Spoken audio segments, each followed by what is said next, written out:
Shalom Ubracha, on continue aujourd'hui avec la troisième Mishnah du 8e Pérek, Mishnah Gimel. La Mishnah nous enseigne le cas suivant: à Shoel et Tapara, un homme qui emprunte une vache. Comme nous l'avons vu, si la vache meurt, le Shoel est responsable et devra rembourser au propriétaire le prix de la vache. À Shoel et Tapara, il a emprunté une vache, Veshil Chalo. Le propriétaire a envoyé cette vache dans les mains Beyad Beno, de l'enfant, du fils du propriétaire, Beyad Avdo, ou du fils dans les mains de l'esclave du propriétaire, ou Beyad Shlucho, ou du shliach du propriétaire. Des Réhouven emprunte la vache de Shimon. Il demande à Shimon: tu peux me prêter ta vache? Et Shimon lui dit: sans problème, je te l'envoie par mon fils, par mon esclave, par un homme. Ou bien, Beyad Beno, Beyad Avdo, Beyad Shlucho shel Shoel. Shimon envoie cette bête par l'intermédiaire du fils de Réhouven, de l'esclave de Réhouven, ou d'un homme qui avait été mandaté un shliach de Réhouven. Vameta. Et la bête est morte en chemin avant d'arriver dans les mains de Réhouven. Quel est le din patour? Il est patour. Pourtant, le Shoel est responsable, même si la bête meurt. Mais c'est que dans ce cas-là, la bête n'est pas encore arrivée dans les mains du Shoel de Réhouven, et c'est donc pour cela qu'il est patour.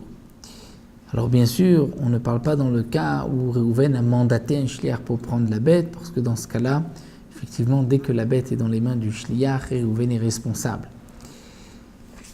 Mais on parle d'un homme qui travaille chez Réhouven, donc Shimon lui a demandé: tu peux apporter cette bête à Réhouven, la bête est morte en chemin, il est patour.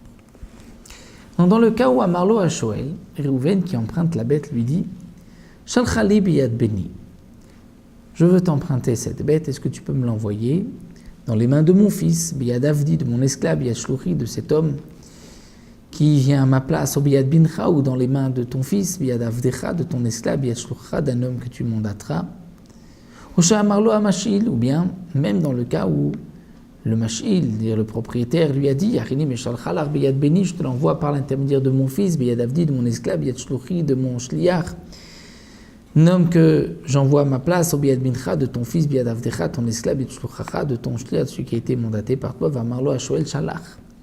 Et le Shoel lui dit: oui, tu peux envoyer. Veshilcha, il a envoyé, va meta, la bête est morte en chemin, la chayav, il est chayav. Et on comprend pourquoi, puisqu'étant donné que c'est le Shoel qui lui a dit: envoie-moi la bête par l'intermédiaire d'un tel, ou que le propriétaire lui dit: je t'envoie, et que lui a dit: oui, envoie.